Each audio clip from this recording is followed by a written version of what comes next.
Welcome to Bespoken Bones with your host, Pavini Moray, connecting ancestors, sex, magic, and science. Pavini explores transpersonal tools for erotic wellness every new and full moon, engaging educators, healers, spiritual leaders, and scientists in revolutionary dialogue. Get ready to feel good and go deep. This is Bespoken Bones.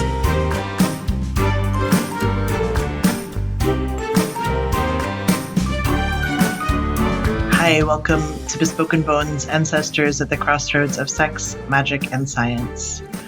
We are in the business of healing trauma, connecting with our roots, and developing radiant erotic wellness in past, present, and future generations. I am your host, Dr. Pavini Moray, and today it's a delight to welcome Tai Fenix Kulystin. Tai uses they/them pronouns, is a white, queer, fat, trans, genderqueer coach dedicated to building better relationships, releasing trauma, and exploring spirituality. Tai's work is rooted in relationships. The somatic trauma coaching work they offer is about supporting and enriching the relationships their clients have with themselves, others, and the world. The divination and ritual work they offer is about helping clients get more in tune with their own lives through relationship with the more than human world. So, Tai, so glad to welcome you to Bespoken Bones. Thank you so much. I'm so excited to be here. Yeah. Does it feel right to you? Do you want to start with a prayer? I would love that. Yeah. And I've been thinking about actually what exactly I felt like offering here. And what I generally do with my own clients and also just in I don't know, in my life in general, right? I'll do a little grounding experience and kind of end that with a prayer. I don't know if that feels appropriate. Sure. Let's do it. Cool. Okay. So for my grounding experience, I'm going to do a very brief version of what I do. And I always like to explain a little bit what I'm going to do before I lead anyone through it, because that feels appropriate for a variety of reasons, including just being trauma informed. So the grounding experience that I like to do includes just breathing into the body for a few moments and then feeling our connection with the below, feeling our connection with the above, and then centering in our hearts. And then when we're in that heart-centered space, I will say a few words, a little prayer as well. So just take a moment and notice your breath. Notice what it feels like to breathe. See if you can notice where you are noticing your breath. Maybe you can notice your breath at the level of your nose and or mouth, bringing air into your body and letting it out. Maybe you can notice your breath at the level of your chest, your lungs, your heart. Inhaling and expanding, your lungs expanding in all directions at once, expanding up and down and side to side and back to front. And then releasing or relaxing with that exhale breath. Maybe you can notice your breath at the level of your belly, your diaphragm, all the way down to your pelvis or pelvic bowl. Inhaling in your belly, expanding, maybe a lot, maybe a little. And then again, releasing or relaxing with that exhale breath.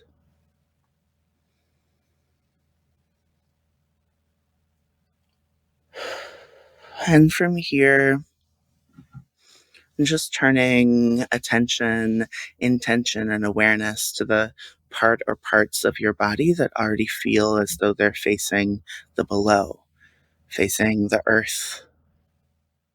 Whatever part or parts that might be, noticing the places that your body is already connected to or already supported by earth, by maybe human constructed earth, maybe a couch or chair, maybe a cushion, or maybe a floor. But beneath that, there's a foundation. Beneath that, there's the soil, what we usually call earth. But know there's nothing you have to do here to be connected to Earth, to be supported by Earth. Already part of the ecosystem in which you live simply by existing within it. And you can intentionally become aware of that connection to the Earth in this way and other ways whenever you would like.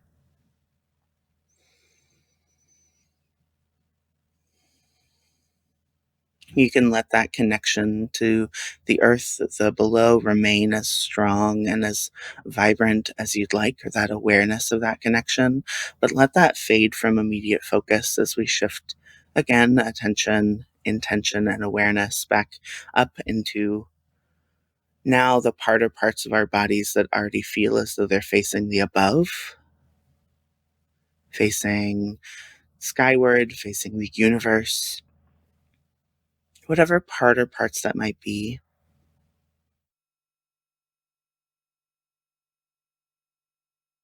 Recognizing the places that our bodies are already facing that aboveness, that universe, that all that is. And know that you're already connected to the above, maybe through all these various layers above us, the air, maybe there's ceiling or roof above you, maybe various layers of atmosphere all the way out into the infinite space and infinite stars. But also know that here too, there's nothing you have to do to be connected to the above, to the universe, to all that is already molecules in your body born in the hearts of stars. You are made of star stuff. And you can intentionally connect with the above in this way and other ways whenever you would like.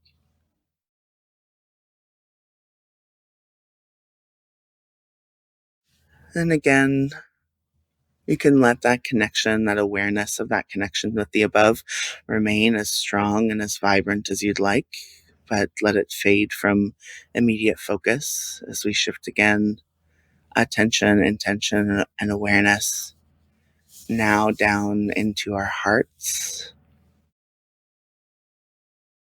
See if you can center yourself here in your heart, in this muscle, this organ, that bit of us that was the first to develop as we were developing, and that will continue beating and beating and beating until our very last breaths. See if you can notice, how does your heart feel today? And what does it feel like or mean to you to center yourself here in your heart? Here in your heart between the earth below and the starry universe above. And it's from this heart-centered place, this heart-aware place, this heart place between, again, earth below and the universe above, that I also just call and recognize first to the spirits of the land and those spirits who have been here since time immemorial, and also recognize the peoples that live on this land and that are of this land. For me, that is the Duwamish and Coast Salish peoples. For you, that may be different indigenous peoples of the land, those who were here before certainly my ancestors were here, and those who are still here and require our acknowledgement and respect and reparations. And then to our ancestors, my own of love and light and lineage and craft and blood, and as well as yours, and as far back as it is that our ancestors, that we need to go for our ancestors to intertwine, to be the same. And to our queer ancestors and transcestors, those that are our ancestors of love and craft and lineage. Just acknowledging them and all the work that went into us being here right now in this moment. All the beings that came together, human and non-human. Much gratitude and much welcoming all those who are well and bright and who have our best interests at heart are also welcome here. And for me, there are other spirits and deities that are supportive of me, that I connect to, that I give offerings to. Maybe that is true for you. I also welcome them and their support. And so it is. And so it is. Thanks, Tai. Yeah. Talk to me a little bit about your relationship with the queer ones, with the transcestors. You say that that's your gateway into ancestor work, and I would love to hear that story of how that was for you, how that came to be. Yeah. Yeah, absolutely. Ancestor work for me in general has been kind of floating around for quite a few years. I had a former teacher who also worked with and studied with Daniel Four, as I know you know, and who was one of the earliest guests, I believe, on this podcast, Terry Chalky. And even before my experiences with Terry, ancestor work had been floating around, and I had certainly done a lot.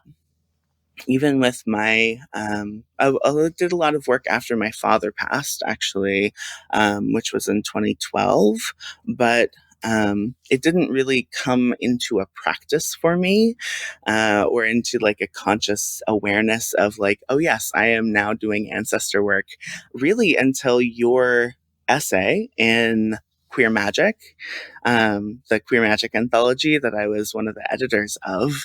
And there was something, or a number of things that kind of clicked for me in that experience that really I was able to deepen into the support, really, and also the work, like both, because of that more direct line, or I don't know, more direct is a judgment call, right? But what felt more direct to me, more direct and more interesting, maybe, line of engaging with the queer folks and trans folks who have come before, rather than engaging with my own blood lineage. No offense, loves, but also it was just easier, right? It was easier and more interesting and comforting in a way that engaging with a lot of my own blood lineage certainly was challenging, because I also knew that, yes, and I know now, right, like having engaged with blood lineage folks too, like there's certainly plenty of support there as well, but it was hard to see comparatively to, my family as it exists, which are many lovely humans, and many lovely humans that have been here as well. But because I was in such a place of really still also acknowledging and understanding my own transness, I felt like this beautiful combination of coming together with my spiritual work and my transness in a way that hadn't quite clicked before, right? Acknowledging the sacredness that is transness, especially being a genderqueer or a non-binary trans person, just recognizing that there is a history for us, right? Like there is a lineage for us to tap into, even in this society, or especially in this society that tells us that we're, all sorts of transphobic things that the society tells us that we're bad and wrong and shouldn't exist, or any of these things, when in reality we've always existed, right? And we've existed for as long as there's been humans and society and a concept of gender. There's always been folks who are like us in some way, shape, or form, right? We not always with the language that we are not usually with the language that we use today. Oh, I was curious about like how you know the blessings of them. Like, what's that feel like? You said that it clicked for you. Like, that's a great question. So much of my magic and really life and experience in general, right, is embodied, right? And I have never been a very good visualizer, like visual type, visualizing person.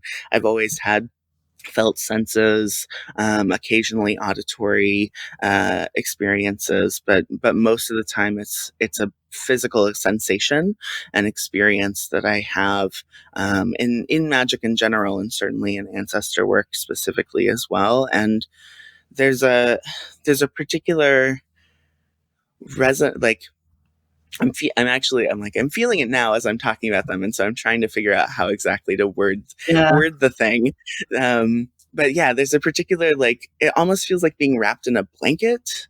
There's like a texture and sensation that is kind of smooth and but soft and slightly warm, but just feels incredibly supportive, like maybe almost like being swaddled, in a really, in all the best senses of that, like contained. where, yeah, Yeah, contained and yeah. supported, right? Both.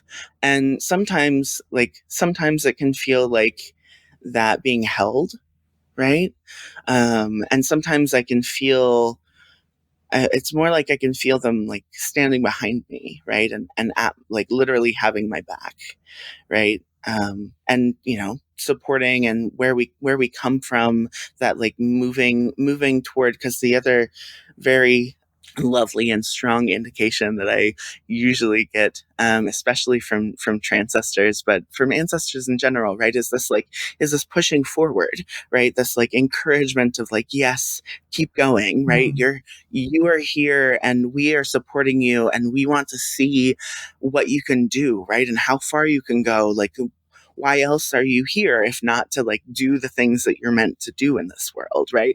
Like, that's literally why any of us are here, to do what we can, and to help move, I don't know, move ourselves forward, move society forward, move the world forward in some way, shape, or form, right? Not everyone has the same ideas, or understandings of what forward means, of course, but like, or like different directions of forward are happening at different times. But there's a there's that like supportive experience, and also a little gentle, sometimes not so gentle push to be like, you should be moving in this direction.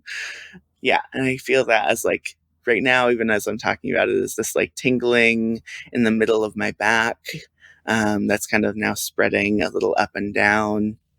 The holding that I was talking about earlier, I'm especially feeling like in my forearms. It's almost like they're wrapped in I don't know, long gloves or something, that that are just like, yeah, thick and warm, and but not uncomfortably warm, and supportive.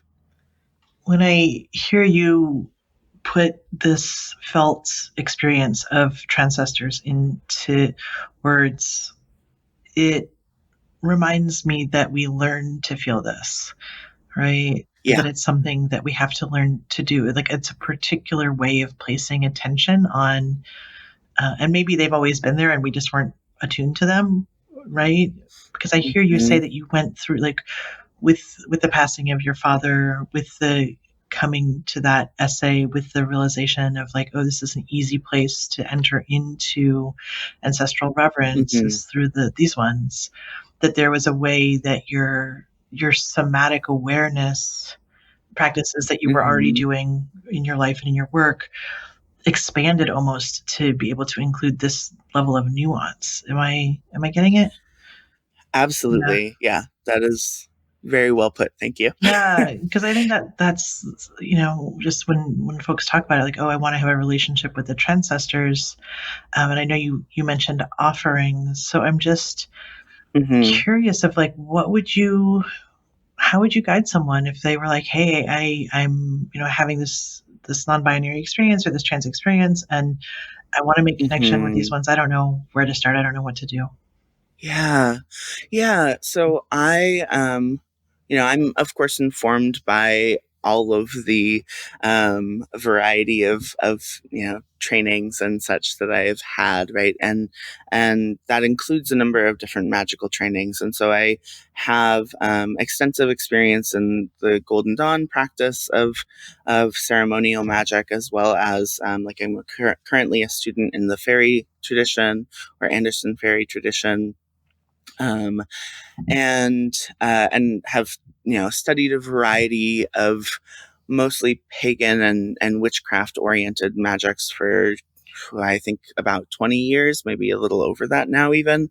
And so definitely, all of that is informing all of my experiences. And then in addition to that, right, being a certified sexological body worker and having a deep somatic practice, as you already referenced, right? And so being able to, as you said too, right, like being able to just kind of move into and click with the ancestor work and transcestor work specifically was something that I was already very primed for in my life, right? I'd already done a lot of magical work. I'd already done a lot of somatic work and developing of all of that. And so for folks who are desiring that, as you asked, right, and who are wanting to move in that direction, but maybe don't have all of those decades of work behind them, and I know that listening to like, oh, I just read this piece and it clicked, like, and amazing, I was able to do it and feel them, right, is not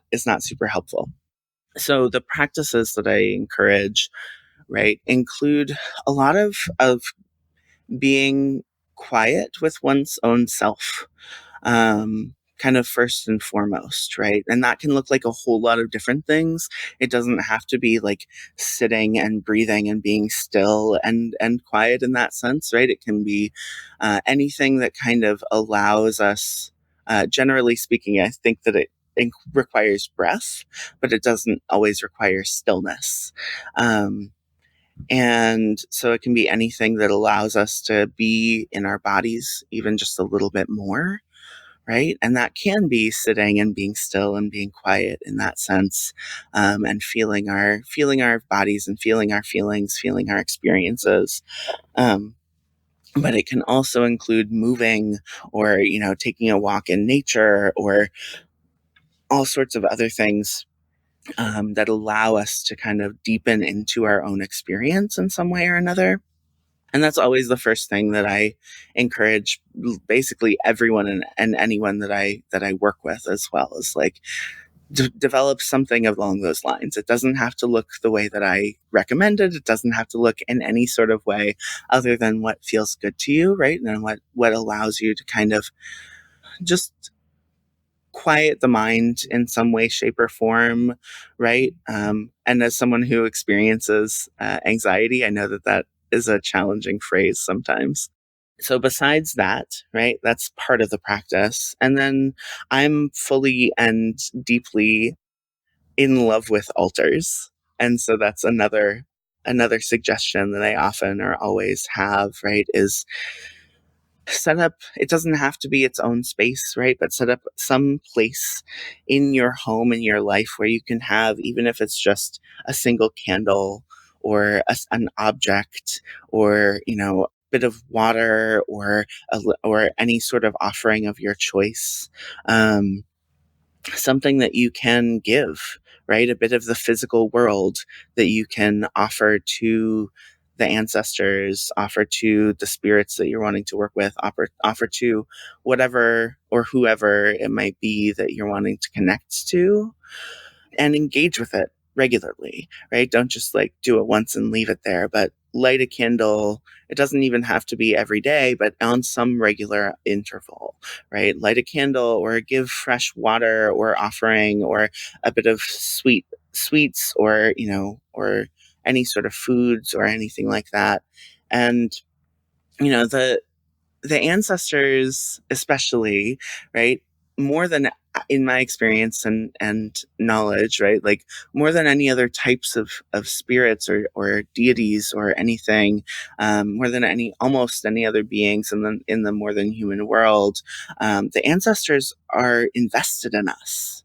right? They're the closest to us. I mean, I know that, I'm sure, and I know that you have said this, and that's on, I'm sure has been said on your podcast many times, but like, yeah, they're the closest to us of any and all these spirits, right? They were us, right? We come from them. And so they're like, they want to connect to us. The relationship is already there for us to engage with. And whether or not we can feel them, right? Like I have a lot of felt sense of them, as you already said, because I've developed that, right? Because I've engaged with that. And certainly when I began engaging with ancestor work, it was not so immediate and not so easy to access those felt senses. But the more you do it too, the more you engage in it regularly, the more you deepen and develop that relationship and that practice, the easier it is to feel like, oh, right, I felt the same tingling last time I gave offering. Oh, like that's how the ancestors are communicating with me, if that's the way that you get information, right? There's a lot of information on like visualizing in magical work in general. And like I mentioned, I'm a terrible visualizer. Like I don't get images very often. Every once in a while I do, but some people get images like immediately and all the time. And so like also just being aware of what type of information you get more easily, right? Maybe it's visual, maybe it's auditory, maybe you have an olfactory or like sense of smell that happens and you're like, oh, I smelled roses last time I gave offerings and like they're here again. I guess that's, that's my information. That's the sense. And for me, it's kinesthetic, right? It's bodily sensations. Thank you.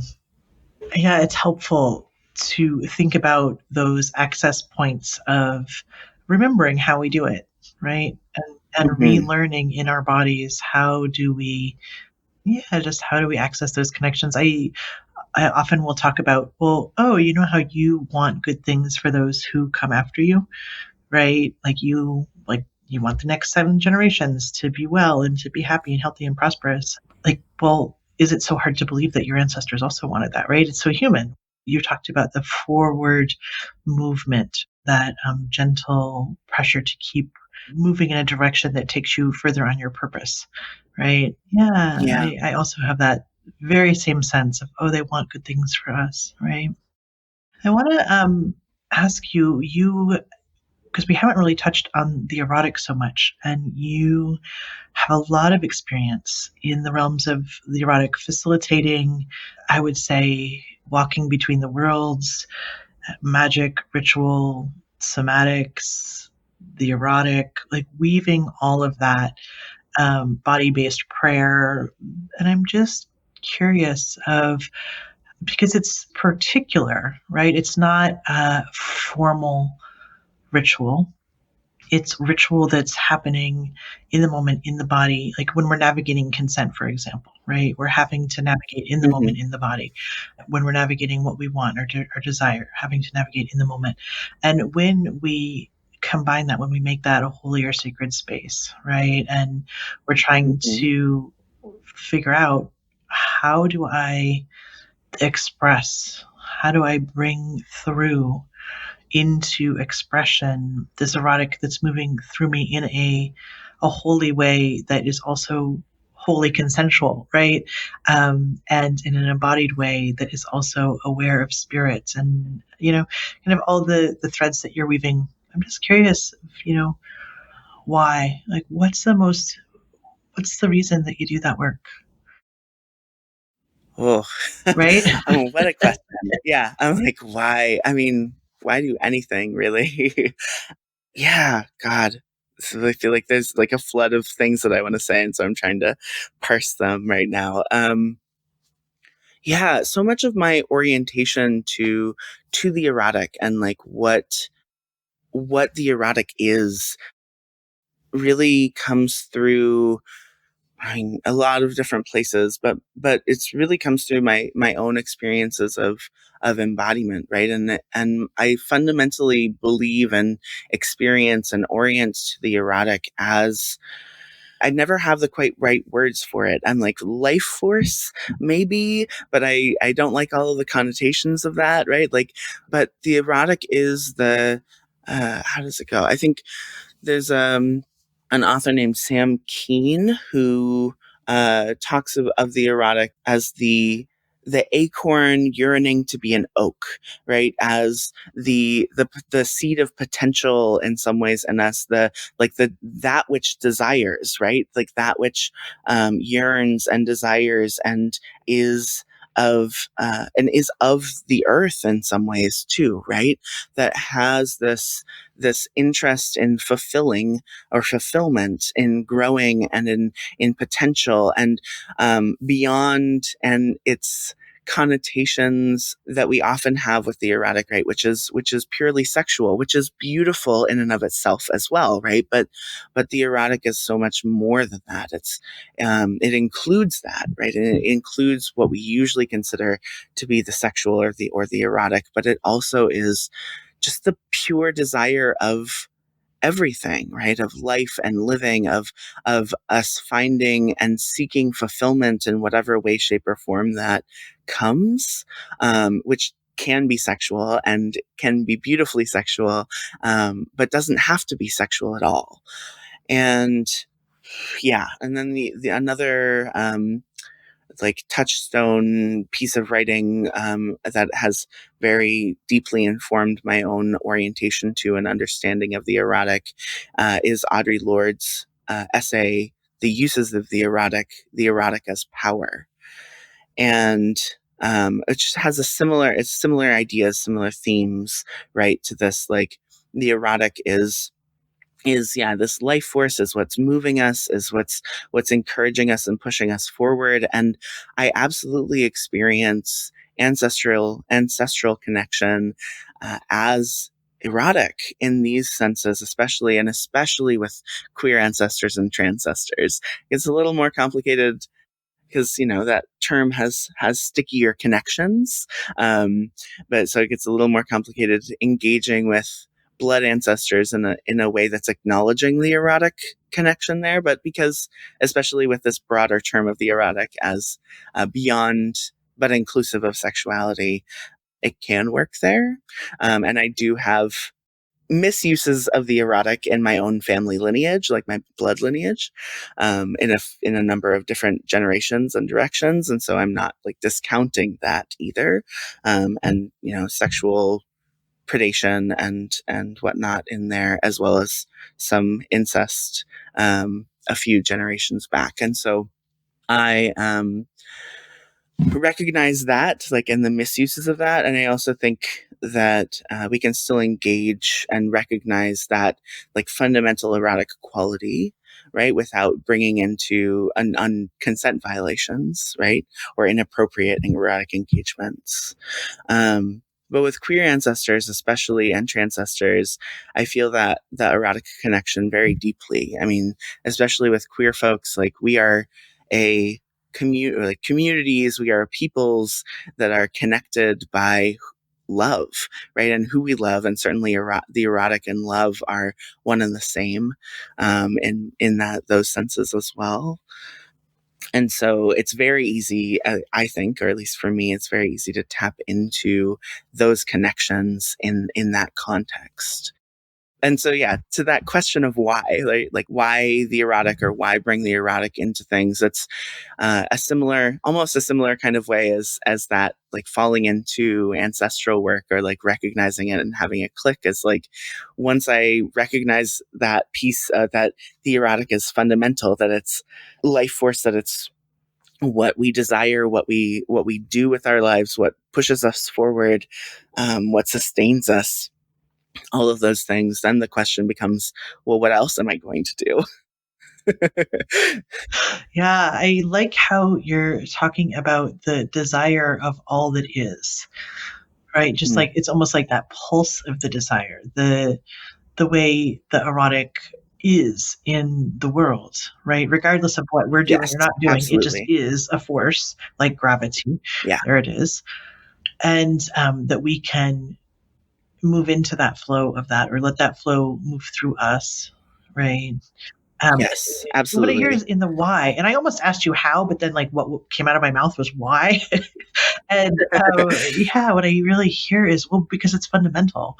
Because if you're working at it at this level, if you're wanting to do work in the world, if you're wanting to do movement work or activism or just shake shit up, like we have to work with the basic elements of that energy of desire. Yeah. Yeah.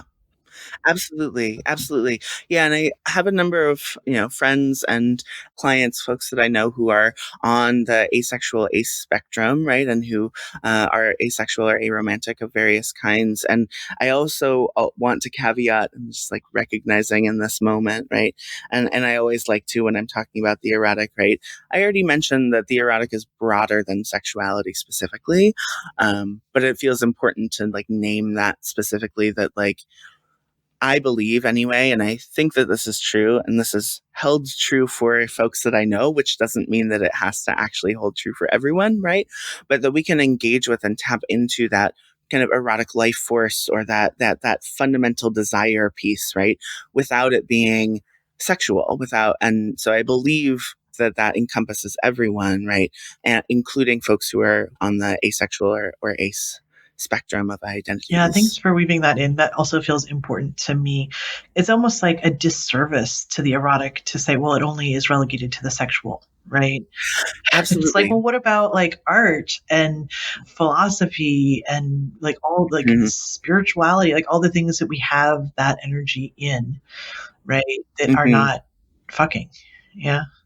Yeah, exactly. I wonder if you would, this is going to be my last question, and I want to just give you an opportunity to feel into slowing down, the topic of slowing down as it relates to this force of the erotic, the force of desire, right? Because like that, especially where it gets sexualized, especially where desire, where eros comes through the body and is wanting to express in a sexual way, like it can make us go so fast, right? It can make us move more quickly than our bodies want to. Like, it's just like that.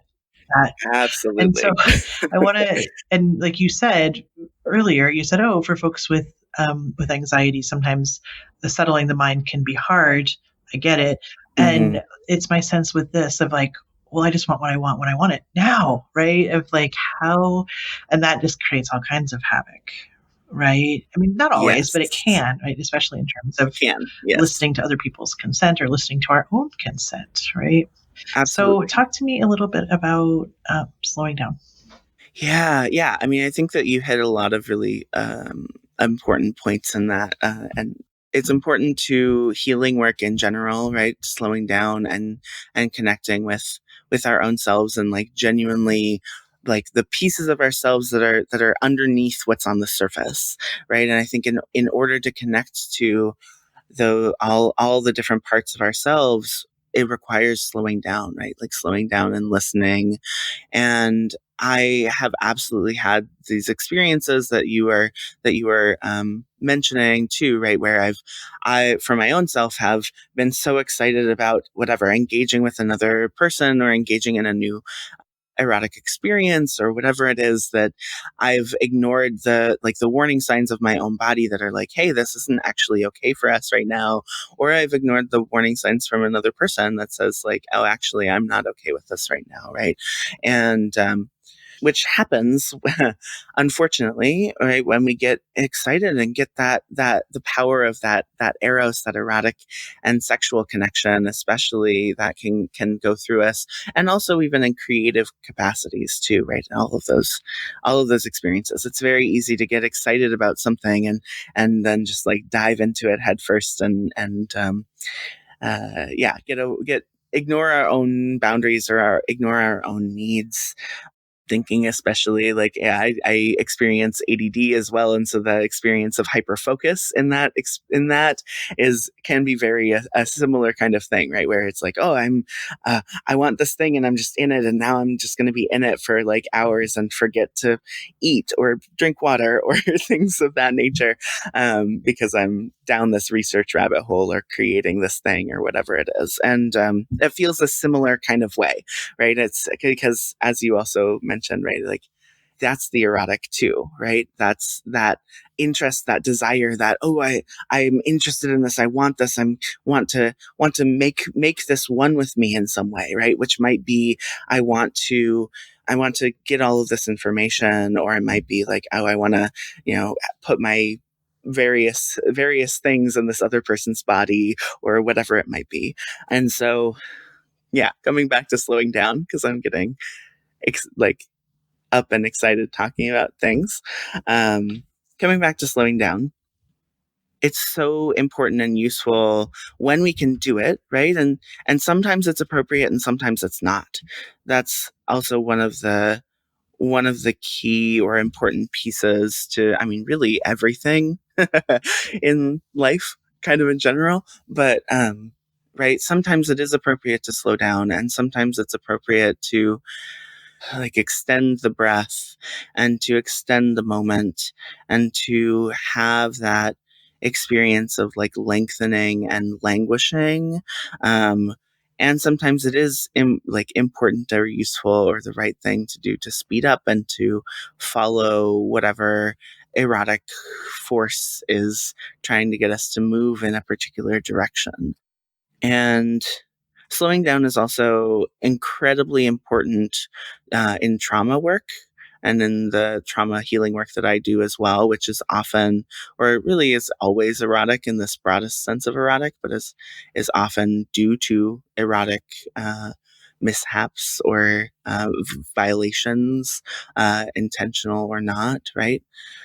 And that slowing down and listening to the body as much as we can and engaging with what's here and now, again, as much as we are able to and as much as we feel safe enough to, right? Because it's not always the case that we are safe enough in the moment to slow down, right? It's not always the case that we are able to engage with that slowness. But the more that we can, that it just opens up so much possibility, both in a mutual erotic context, right, with other humans or non-humans that are consenting to erotic engagement. We can also slow down and have that experience of really feeling deeply in our own bodies, right, and feeling deeply in our own selves, and making sure that all of our parts, all the parts of us are on board with whatever it is that's happening, and all of the parts of the other being are on board with whatever it is that's happening. And and as you mentioned, it helps especially in the context of consent and in the context, I think, of enjoyment to some degree, right? There is a particular kind of enjoyment that is that going fast and hard, and that's beautiful and delicious as well, right? But there's a different kind of enjoyment to the slowing down and the softening, maybe, but you can still be slow and hard. It's not that softening is required in that sense, but softening the time, right? Softening or deepening the experience is a particular slowing down kind of piece. What I want to draw folks' attention to is how, when we started talking about this, you noticed how you were moving more quickly and how you regulated. Yeah. And what I noticed in my own nervous system, that mirroring of that, right? Of the oh, right, this is the practice of slowing down. This is the how to do it. We slow down our breath. We slow down the speed of our speech. We lean back, there's just these things, and I can't see you, so I don't know that you were doing those things, but you in some way just really modeled what we were talking about, right? And so I just want to draw folks' attention to did you notice that? Did you notice how that felt? So yeah, I think you got it in that one. Thank you. Yeah, I want to just also invite folks to check out your work, because you do a lot of varied and cool things, including somatic sex coaching, trauma informed, including tarot and divining and astrology and ritual education. Do a lot, and you work with individuals, you work with couples, right? You're a very well-rounded practitioner. And we have matching Thank heart you. glasses, if you remember. I do. I was recently reminded of that photo. I think someone commented on it that we both know, and it was lovely. There's a photo of us. I'll see if I dig that up and we can put it in the show notes, because Tai and I have the same heart sunglasses, which is very cool. So yeah, I just want to direct folks to, you have several websites, so I'm going to say them, which are divinephoenixing.com.